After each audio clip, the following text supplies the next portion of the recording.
Hello guys, कैसे हैं आप सब। तो आज का जो टॉपिक है वो है कि ब्रेकअप होना क्यों ज़रूरी है। जैसे कि हम सारे लोग ये जानते हैं कि हमें प्यार बहुत इजीली हो जाता है, और प्यार होने के बाद जो एक चीज़ होती है वो हर किसी की लाइफ में होती है कि थोड़ा टाइम बाद हमें लगता है कि वो इंसान हमें वो वैल्यू नहीं दे रहा जो हम डिज़र्व करते हैं, और इससे हम बहुत ही ज़्यादा नाराज़ हो जाते हैं, बहुत ही ज़्यादा डिप्रेस हो जाते हैं और उस इंसान से उम्मीदें बढ़ा लेते हैं। और हमें ऐसा लगता है कि यार यही था, बट अब ये भी हमारी ज़िंदगी में नहीं है, तो अब हम कैसे जिएंगे। तो ये सोचना बिल्कुल बेकार है, क्योंकि किसी इंसान के बिना हम लोग नहीं मरते हैं। ऐसा नहीं है कि किसी इंसान की लाइफ में उसने पहली बार प्यार किया, उसे पहली बार में उसका प्यार मिल गया, उससे शादी हो गई। अगर आपको भी ऐसे करना है तो आप ऐसे कर सकते हैं, और आपके साथ भी ऐसा हो सकता है।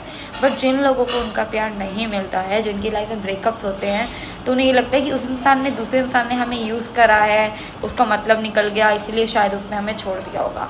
ऐसा नहीं है, क्योंकि मतलब तो हर किसी को हर किसी के साथ सारी ज़िंदगी ही रहता है। बट अगर हम ऐसे सोचेंगे तो हम कभी भी मूव ऑन नहीं कर पाएंगे, आगे नहीं बढ़ पाएंगे। तो हमें उसको उसके हाल पे छोड़ देना है। हमें उसको इतनी वैल्यू नहीं देनी है जितनी कि हम पहले देते थे, क्योंकि अगर वो उस वैल्यू के लायक होता तो वो हमें कभी छोड़ के जाता ही नहीं।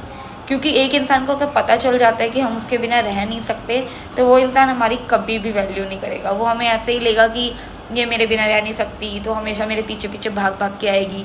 तो और ये सिर्फ लड़कियों के लिए नहीं, लड़कों के लिए भी होता है। कुछ लड़कियां उन्हें डिच करती हैं, उनका फ़ायदा उठाती हैं और फिर उनकी लाइफ से निकल जाती हैं।